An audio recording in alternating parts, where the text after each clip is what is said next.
Students, आज इस video में हम लर्न करेंगे C++ में टोकन्स के कॉन्सेप्ट को। सो गाइज आइए देखते हैं C++ में टोकन्स का कॉन्सेप्ट क्या होता है। बेसिकली जो लोग already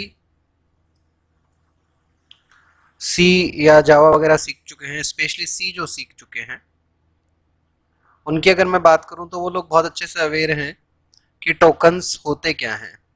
So basically, the smallest individual unit of a C++ program is called token. Program की जो सबसे छोटी यूनिट होती है उसे हम टोकन बोलते हैं। देखिए, टोकन जो प्रोग्राम का उसको हम इस तरह से भी कंपेयर कर सकते हैं। सपोज दैट हमें घर बनाना है, तो घर बनाने के लिए हम लोग क्या करते हैं, सीमेंट, बजरी, कंकड़, पत्थर वगैरह, ईंट वगैरह खरीदते हैं, ब्रिक्स वगैरह, राइट। उन सबसे मिलके घर बनता है। तो ये ब्रिक, सीमेंट वगैरह क्या हो गए, हमारे घर को बनाने के लिए टोकन। वैसे ही हमारे प्रोग्राम को बनाने के लिए छोटी छोटी चीजें काम में आएंगी, वो कहलाएंगी हमारे प्रोग्राम के tokens. A C++ program is an organised collection of tokens. यानी सिंपल शब्दों में मैं कहूं तो C++ का प्रोग्राम जो होता है वो बेसिकली एक ऑर्डर में मैनेज किए गए टोकन्स का समूह होता है। जस्ट लाइक जब घर बनेगा तो टोकन्स क्या थे घर को बनाने के लिए, सीमेंट, पत्थर, बजरी, ईंट वगैरह थे। इनको प्रॉपर ऑर्गेनाइज्ड वे में यूज करते हुए क्या बिल्ड करते हैं, पूरी बिल्डिंग या घर बनाते हैं, ठीक है ना। वैसे ही C++ प्रोग्राम को बनाने के लिए टोकन्स का यूज करते हैं। We have following 5 types of tokens in C++। 5 प्रकार के टोकन्स है हमारे पास। फर्स्ट है कांस्टेंट, सेकंड है आइडेंटिफायर, थर्ड है कीवर्ड, फोर्थ है हमारे पास operator and fifth one is separator. ठीक है, सबसे पहले हम देखते हैं कांस्टेंट का कॉन्सेप्ट क्या है, क्या होते हैं कांस्टेंट। बेसिकली सी लैंग्वेज की तरह ही यहां भी एक ऐसी entity, an entity that can not be changed is called as constant. एक ऐसी चीज जिसे बदला नहीं जा सकता, वो क्या कहलाएगी, कांस्टेंट। मैथ्स में भी पढ़े हैं हम लोगों ने। They are also called as literals. Constant को ही लिटरल्स भी कहा जाता है। Generally values are called constant. सामान्य तौर पे जो भी वैल्यूज होती है, फॉर एग्जांपल मैंने बोला 10, तो 10 क्या है, कांस्टेंट है, right. We have following 4 primary types of constant in C++, which are same as C। ठीक है ना। 4 कांस्टेंट जो हम फर्स्ट पढ़ रहे हैं प्राइमरी टाइप के, वो वही कांस्टेंट है जो हमने C में भी देखे हैं। पहला integer constant, any number without point और fraction is called as integer constant. ऐसा कोई भी नंबर जिसमें पॉइंट ना हो, डेसिमल वाला पॉइंट ना लगा हुआ हो, फ्रैक्शनल पार्ट ना हो, वो क्या कहलाएगा, इंटीजर कांस्टेंट कहलाएगा। It may be positive, negative and zero. जो इंटीजर्स हैं वो पॉजिटिव भी हो सकते हैं, नेगेटिव भी हो सकते हैं और जीरो भी हो सकते हैं। जैसे उदाहरण के तौर पे हमने लिखा 10, तो 10 क्या कहलाएगा, इंटीजर कांस्टेंट। 100 हमने लिखा इंटीजर कांस्टेंट, -200 लिखा इंटीजर कांस्टेंट, 0 लिखा इंटीजर कांस्टेंट, 1 2 3 4 लिखा, ये भी इंटीजर कांस्टेंट है।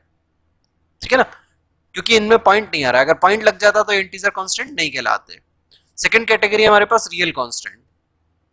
सो एनी नंबर विद पॉइंट और fraction is called a real constant. ऐसा कोई भी नंबर जिसमें पॉइंट या फ्रैक्शनल पार्ट आ रहा है, डेसिमल पॉइंट आ रहा है, वो कहलाता है real constant. It may be positive, negative and zero. Integers की तरह ही ये भी पॉजिटिव, नेगेटिव या जीरो भी हो सकते हैं। फॉर एग्जाम्पल हमने लिखा 10.5, 0 से बड़ा है, पॉइंट की वैल्यू आ रही है, तो ये क्या है, पॉजिटिव रियल कांस्टेंट है। 0.5 लिखा हमने, 0 से बड़ा है, पॉइंट आ रहा है, अगेन क्या है, पॉजिटिव रियल कांस्टेंट। हमने लिखा 5 पॉइंट, इवन 5 के बाद में पॉइंट लगा के भी छोड़ दिया, भले आप 0 0 कुछ ना लिखो, इसके बाद ऑटोमेटिकली अज्यूम कर लेगा ये 5.0 से। ये भी लीगल रियल कांस्टेंट है। हमने लिखा -2.3, 0 से छोटा है, पॉइंट का पार्ट आ रहा है, तो ये क्या है, रियल कांस्टेंट नेगेटिव फॉर्म में। 0.0 हमने लिखा, ठीक है ना। प्रोग्रामिंग है तो 0 से अलग है 0.0। 0 जो है वो इंटीजर है, जबकि 0.0 जो है वो रियल कांस्टेंट की कैटेगरी में आएगा। थर्ड हमारे पास जो कांस्टेंट आते हैं वो है string constant. Any sequence of characters written inside double quotes is called string. Double inverted comma के अंदर कुछ भी अगर आप लिख दोगे वो क्या कहलाएगा, आपका स्ट्रिंग कहलाएगा। उदाहरण देखिए, डबल क्वोट्स में हमने लिखा है 123.4, बट ये डबल क्वोट्स के अंदर है, इसलिए क्या है, स्ट्रिंग है। अगर ये डबल क्वोट्स नहीं होती, सिर्फ 123.4 लिखा होता, इसके बाहर वाली अगर डबल क्वोट्स नहीं होती, तो ये क्या होता, रियल नंबर या रियल कांस्टेंट। 12 डबल क्वोट्स में एनवलप कर दिया, इसको बंद दिया हमने, तो ये भी क्या है, स्ट्रिंग।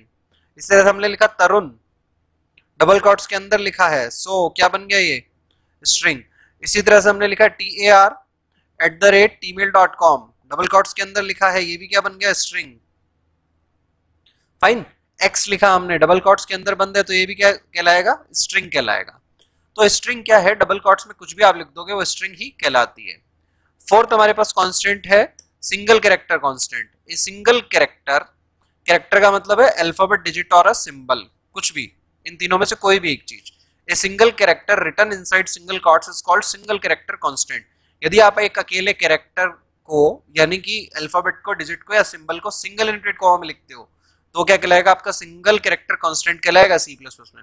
फॉर एग्जांपल 1 को हमने एनक्लोज कर दिया सिंगल क्वोट्स में, तो 1 क्या है सिंगल कैरेक्टर कांस्टेंट है। इक्वल के निशान को एनक्लोज किया, ये भी सिंगल कैरेक्टर कांस्टेंट है। A को एनक्लोज किया, ये भी सिंगल कैरेक्टर कांस्टेंट। Z को एनक्लोज किया, ये भी सिंगल कैरेक्टर कांस्टेंट। बट अगर सपोज दैट गलती से आप ऐसा लिख देते, लाइक इस तरह से लिखते -1 not a single character constant. Why क्यों नहीं है, क्योंकि इसमें क्या हुआ है, दो चीजें एक साथ यूज आ रही है, दो कैरेक्टर यूज में आ रहे हैं, सिंबल भी और डिजिट भी, सो ये सिंगल कैरेक्टर कांस्टेंट नहीं है।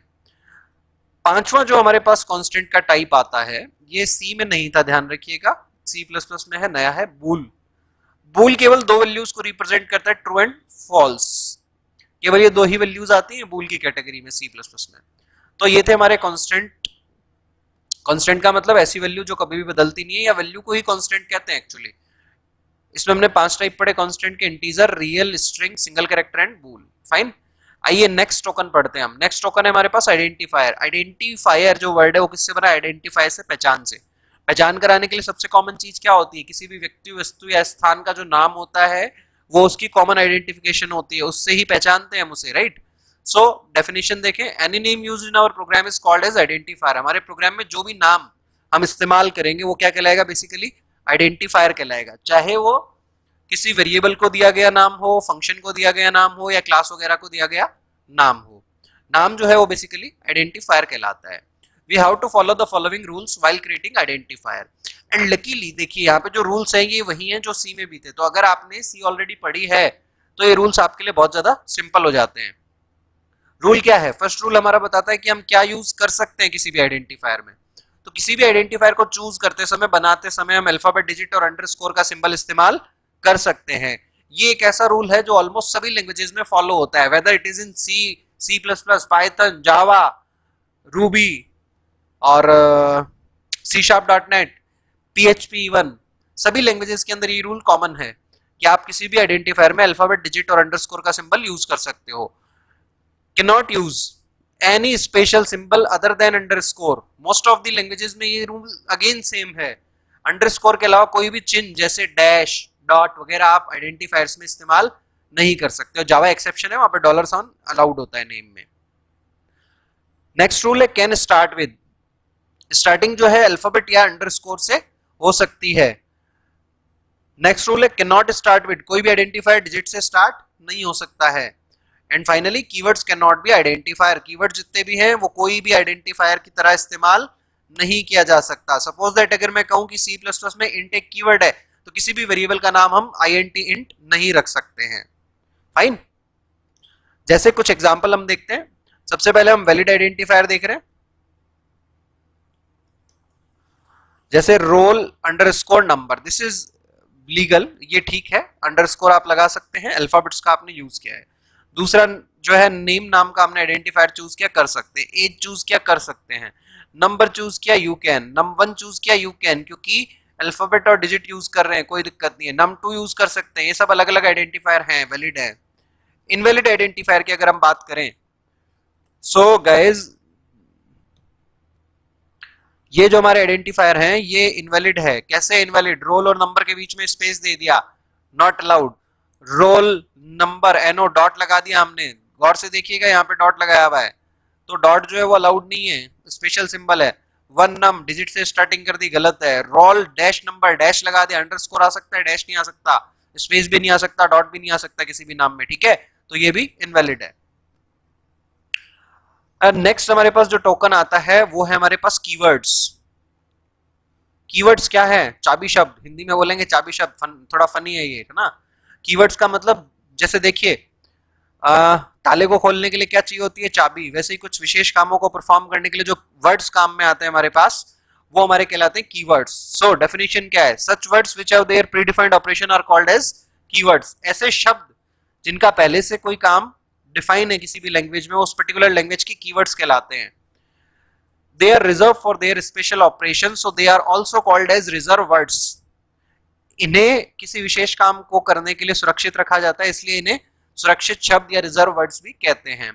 रिजर्व का मतलब क्या होता है? ट्रेनों में रिजर्वेशन कराते हैं ना हम लोग, इसका मतलब वो सीट हमारे लिए फिक्स हो गई है। वैसे रिजर्व वर्ड का मतलब ऐसे शब्द जिनका काम पहले से फिक्स है, वो उस काम के अलावा और किसी चीज में काम नहीं लिए जा सकते, तो वो वर्ड्स क्या कहलाएंगे? रिजर्व वर्ड्स कहलाएंगे। In C++ we have 63 keywords. Oh my god, C++ में 63 कीवर्ड है, 32 वही है जो C में थे। अब भैया C अगर किसी ने पढ़ी है तो उसके लिए बहुत बेनिफिशियल है, नहीं पढ़ी है तो ध्यान से आपको यहाँ पे ये पढ़ने पड़ेंगे। ध्यान रखने वाली बात ये है, all the keywords are in small letters and they can not be used as identifier. बार बार रिपीट हो रही है एक बात, जितने भी कीवर्ड्स हैं वो सभी छोटी ABCD में है, कैपिटल में कोई भी नहीं है। तो जहां पे भी किसी कीवर्ड को आपको यूज करना है, वहां अगर आपने उसकी स्पेलिंग लिखी लेकिन अगर कुछ भी कैपिटल में कर दिया, that will be an error, वो एरर हो जाएगी एक। दूसरी बात, कीवर्ड्स को एज आइडेंटिफायर यूज नहीं कर सकते। फॉर एग्जांपल यहाँ पे एल्स क्या है हमारे पास? ये देखिए एल्स क्या है हमारे पास? एक कीवर्ड है, तो एल्स कभी किसी वेरिएबल का नाम नहीं होगा स्मॉल के अंदर। हाँ, ई कैपिटल करके रख सकते हो, कोई दिक्कत नहीं, क्योंकि C++ भी जो है वो केस सेंसिटिव है। नाउ टोटल 63 कीवर्ड्स हैं। ये कीवर्ड्स की लिस्ट है आपके सामने स्क्रीन पे। अगर आप नोट्स बनाते हैं तो इसे नोट डाउन कर लीजिएगा वीडियो को पॉज करके। रटाफिकेशन की जरूरत नहीं है, जैसे जैसे यूज में आएंगे ये सारी चीजों के हम हैबिचुअल हो जाते हैं। इन 63 में से ऑलमोस्ट लगभग सभी के सभी कीवर्ड्स, अराउंड 59 to 60 कीवर्ड्स मैं इस प्लेलिस्ट में कवर कर दूंगा। सो ज्यादा चिंता की बात नहीं, जैसे जैसे यूज आएंगे आप सीखते जाएंगे, बट रट्टा नहीं मारना है अभी। ठीक है, आप रिवाइज कीजिए जिससे आपको ऑटोमेटिकली ये मेमोराइज हो। नेक्स्ट जो हमारे पास टोकन आता है that is operator. Operator word बहुत कॉमन यूज में आता है, हमारे रियल लाइफ में बहुत ज्यादा सुनते हैं। टेलीफोन ऑपरेटर, टेलीफोन ऑपरेटर का मतलब जो टेलीफोन पे काम कर रहा है। कंप्यूटर ऑपरेटर, दैट मींस जो कंप्यूटर पे काम कर रहा है। सो ऑपरेटर्स है क्या यहाँ पे? टेलीफोन पे काम करने वाले, या ऐसा नहीं है। यहाँ पे क्या है? Operator. Operators are the special symbols और words which are used to perform operation on the operands. कुछ विशेष चिन्ह या फिर कुछ कीवर्ड्स जो हैं वो हमारे ऑपरेटर की तरह काम में आते हैं। और ऑपरेटर का काम क्या होता है? ऑपरेंड्स के ऊपर कुछ कार्य करना, ऑपरेशन परफॉर्म करना। उदाहरण के तौर पे अगर हम देखें, सपोज दैट हमने लिखा 2 + 3, तो यहाँ पे प्लस क्या है? The plus is an operator. Plus यहाँ पे एक ऑपरेटर है। वाइल 2 and 3 आर ऑपरेंड्स, जबकि 2 और 3 जो है वो प्लस के ऑपरेंड है। ऑपरेंड का मतलब प्लस जो है वो इन दोनों पर काम कर रहा है। So it generates result 5 by adding 2 and 3 together. जब हम 2 + 3 लिख रहे हैं तो प्लस क्या कर रहा है? 2 और 3 को जोड़ रहा है, एडिशन का काम परफॉर्म कर रहा है इन पे, ठीक है ना। और रिजल्ट क्या जनरेट कर दे रहा है? 5। नेक्स्ट आते हैं हमारे पास सेपरेटर। सेपरेटर क्या है? अलग अलग करने वाले ना, घरों में मिलते हैं आजकल।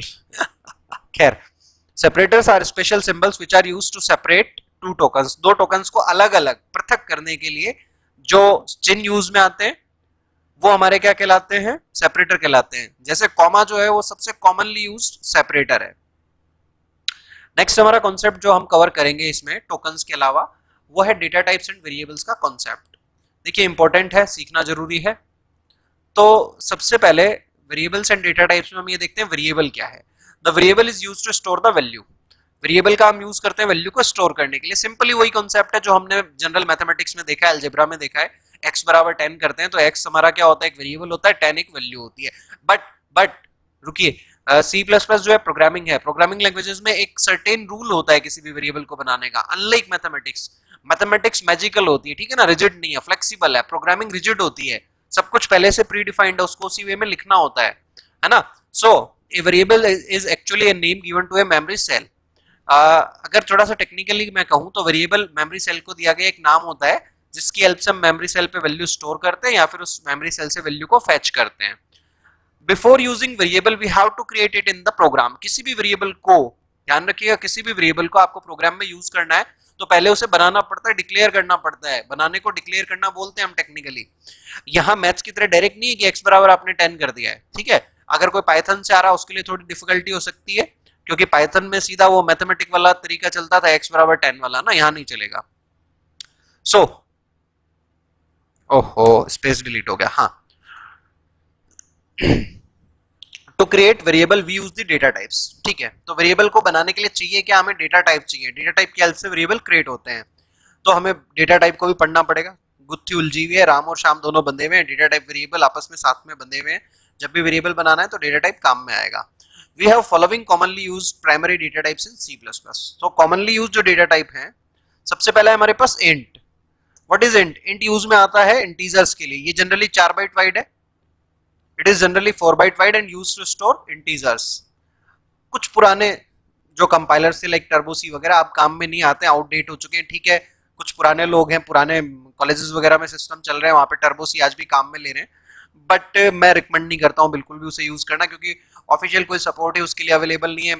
एटलीस्ट 32 से भी ज्यादा हम 64 बिट मशीन्स की ओर बढ़ गए हैं, तो उन सब झमेलों में हमें नहीं पढ़ना है, कोशिश यही करनी है। बट फिर भी आप एज ए हिस्टोरिकल फैक्ट इसे याद कर सकते हो कि जो 16 बिट कंपाइलर्स हैं, जो बूढ़े कंपाइलर्स हैं लाइक टर्बो सी वगैरह, उनपे जो इंट है बाय डिफॉल्ट वो 2 बाइट वाइड होता है। बट मॉडर्न जो मशीन्स सॉरी सिस्टम्स है हमारे, लाइक डेवलपर हम यूज कर रहे हैं, नेटबीन्स वगैरह यूज कर रहे हैं, वहां पे कॉमनली इंट जो है वो 4 बाइट का होता है। इसकी जो रेंज होती है 4 बाइट में, वो होती है 2,14,74,83,647 से -2,14,74,73,648 तक, ठीक है। रट्टा नहीं मारना है, मुझे प्रैक्टिस हो चुकी है पढ़ाते पढ़ाते, 15 सालों से पढ़ा रहा हूं मैं पिछले यही सब्जेक्ट्स। खैर, नेक्स्ट है हमारे पास float type. It is also generally 4 byte wide and use to store single precision real values. ये single precision real values, point वाली वैल्यूज को स्टोर कराने के लिए काम में आता है। 4 बाइट इसका साइज है। रेंज की अगर बात करें, -3.4 × 10⁻38 से 3.4 × 10⁻38 तक की वैल्यूज को ये स्टोर कर सकता है। Fine guys. नेक्स्ट है हमारे पास double. It is generally 8 byte wide and have double precision values. ये डबल प्रिसीजन वैल्यूज को स्टोर करता है और ये 8 बाइट का होता है। It is more accurate as compare to float. Accuracy का मतलब क्या होता है? पॉइंट के बाद में कहां तक की वैल्यू स्टोर हो रही है, that is called accuracy, right. So ये फ्लॉट के कंपैरिजन में ज्यादा एक्यूरेट है। फॉर एग्जांपल अगर मैं कहूं 2.33 और 2.333, तो दोनों में से ज्यादा एक्यूरेट कौन सा है? लेटर वाला, 2.333 वाला, राइट। सेम सिस्टम यहाँ पे डबल और फ्लॉट के साथ में है। इसकी रेंज जो है वो है -1.7 × 10⁻³ ये भगवान, कैलकुलेट करना ही मुश्किल है नॉर्मल मैथमेटिक्स में, से लेकर के 1.60 × 10⁻³ तक इसकी रेंज है। नेक्स्ट है हमारे पास कैर। राजस्थानी लोगों को कैर सुन के कैर सांगरी याद आ जाता है, वो कैर सांगरी वाला कैर नहीं है। खैर, कुछ लोग इसको चार भी बोलते हैं, चर भी बोलते हैं, दैट्स ओके। प्रोनाउंसिएशन कैर है। It is generally 1 byte wide and store single characters. ये 1 बाइट का होता है और सिंगल कैरेक्टर्स को स्टोर करने के लिए यूज में आता है, ठीक है ना। ठीक है, कुछ लोग प्रोनाउंसिएशन पे जाते हैं, चर, चार, कैर। अरे भाई ठीक है, हमारी मदर टंग नहीं है इंग्लिश, कोई बात नहीं, जो भी आप इसको प्रोनाउंसिएट करते हैं। आप हो सकता है नॉर्थ में है तो इसको चार पढ़ रहे होंगे, आप साउथ में तो इसको चर पढ़ रहे होंगे या कैर पढ़ रहे होंगे, डजंट मैटर। काम आपको पता होना चाहिए, एक सिंगल कैरेक्टर को स्टोर करने के लिए यूज में आता है। अगर अनसाइंड फॉर्म में यूज करते हैं तो इसकी रेंज होती है 0 से 255, एंड अगर साइन फॉर्म में यूज करते हैं तो इसकी रेंज होती है -128 to 127। नेक्स्ट हमारे पास टाइप है WCHAR_T। एक्चुअली कैर जो है वो ASCII कैरेक्टर्स के लिए यूज आता है, यानी जनरल मैथमेटिक्स के 0 to 9 कुछ commonly use symbols and English के जो अल्फाबेट्स है वो हम यूज में ले सकते हैं, मोस्टली ASCII कैरेक्टर सेट के लिए है। जबकि जो WCHAR_T है ये बेसिकली यूनिकोड की इक्विवेलेंट है, यूनिकोड कैरेक्टर्स को भी इसमें स्टोर करवा सकते हैं। ये इट इज 2 और 4 byte wide depending on the compiler, use to store wide characters. Wide character का मतलब है जो अदर लैंग्वेजेस के कैरेक्टर हैं यूनिकोड सिस्टम के, उन्हें भी हम इसमें स्टोर करवा सकते हैं। एंड फाइनली 5th जो हमारे पास डेटा टाइप है, सॉरी 6th, वो है bool. It is 1 byte wide. ये बेचारा 1 बाइट का होता है एंड इसमें केवल 2 ही वैल्यूज होती है, ट्रू या फॉल्स, ठीक है, और कोई वैल्यू हम इसमें स्टोर नहीं कर सकते। नाउ हम आते हैं सिंटैक्स पे, राइट। हमने ये देख लिया डेटा टाइप क्या है, हमने ये देख लिया वेरिएबल क्या है, हमें ये पता लग गया वेरिएबल को बनाने के लिए डेटा टाइप काम में आता है, वेरिएबल को यूज में लेने से पहले हमें उसे बनाना पड़ता है। बट बनाने के लिए क्या सिंटैक्स है वो हम देखते हैं। सिंटैक्स बड़ा ही सिंपल है। सबसे पहले आपको डेटा टाइप लिखना है, मतलब जिस तरह की वैल्यू आपको वेरिएबल में स्टोर करनी है वो डेटा टाइप आपको लिखना है, स्पेस देना है, वेरिएबल का नेम लिखना है, इक्वल टू करके वैल्यू दे देनी है। वैल्यू देना यहाँ पे ऑप्शनल है, ये केवल इतना भी हो सकता है data type variable name. Equal to value वाला काम अगेन बता रहा हूँ ऑप्शनल है, नहीं दोगे तो गार्बेज वैल्यू से इनिशियलाइज हो जाते हैं वेरिएबल्स अपने आप, रैंडम कुछ भी वैल्यू वो पिक कर लेते हैं। फॉर एग्जाम्पल यहाँ पे हमने लिखा इंट नम इक्वल टू 10, इसका मतलब क्या है? इसका मतलब है num is a variable which can hold only integers and right now it have value 10। अभी इसकी वैल्यू क्या है? 10 है, ठीक है, फाइन। ऐसे हमने एक और एग्जांपल बनाया, एक कैरेक्टर टाइप का वेरिएबल बनाया सी, जिसमें वैल्यू रखी हमने a। So C is a variable capable of storing, sorry spelling mistake हो गई, storing char values, character values को स्टोर करने के लिए यूज कर सकता है। राइट नाउ इसकी वैल्यू क्या है?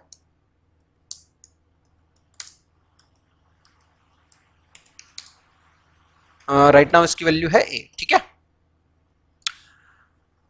सो ये जो हमारे पास डेटा टाइप है, जब आप बुक्स वगैरह पढ़ते हैं तो आप कहेंगे सर आपने तो 5-6 बताए, हमने तो 15-20 टाइप पढ़े थे। भाई 15-20 टाइप जैसा कुछ नहीं है, वहां पे होता क्या है, जो राइटर्स लिखते हैं वो बेसिकली जो मॉडिफायर्स होते हैं उनको कंबाइन करके लिख देते हैं। जैसे इंट है, उसको लिख दिया लॉन्ग इंट, लॉन्ग एक मॉडिफायर है, राइट, लॉन्ग लॉन्ग इंट भी बना दिया, लॉन्ग डबल बना दिया, अनसाइंड इंट बना दिया, साइंड इंट बना दिया, unsigned care, signed care, long double, है ना। सो उनको मिक्स करके हम डेटा टाइप्स की क्या करते हैं, साइज या साइन की रेंज को चेंज कर देते हैं ना। तो we can also use the modifier with the data types to change the size और sign of the range of the data type. तो हम मॉडिफायर्स को भी यूज कर सकते हैं। मॉडिफायर्स एग्जैक्टली 4 हमारे पास वही है जो सी में भी थे। Common modifiers are as follows. कौन कौन से मॉडिफायर? साइंड है, अनसाइंड है, शॉर्ट है एंड लॉन्ग है। Guys signed, unsigned, short, long जो मॉडिफायर्स है, इन पे मैंने एक वीडियो बना करके ऑलरेडी मेरी एक सी लैंग्वेज ट्यूटोरियल की प्लेलिस्ट है उसमें डाला हुआ है, मैं उसका लिंक डाल दूंगा, आप वहां से लर्न कर लीजिएगा। यहाँ पे रिपीटेशन ना हो सेम कॉन्सेप्ट का बार बार, इसलिए मैं यहाँ पे अलग से वीडियो बना करके नहीं डाल रहा हूँ। वर्किंग एग्जैक्टली सेम है मॉडिफायर्स की सी एंड सी प्लस प्लस में। Fine guys. सो गाइज ये था हमारे आज की वीडियो का टॉपिक, जिसमें हमने लर्न किया सबसे पहले टोकन्स क्या है, टोकन्स कितने हैं, उसके बाद में हमने देखा डेटा टाइप एंड वेरिएबल का कॉन्सेप्ट। कल फिर मिलेंगे एक नए वीडियो के साथ। Thanks for watching this video guys, thanks a lot. अगर आपको वीडियोस अच्छे लग रहे हैं मेरे, तो प्लीज अपने फ्रेंड्स को भी शेयर कीजिए और उन्हें भी बोलिए ताकि वो लोग भी C++ सीख पाएं। Thank you once again guys, thanks a lot.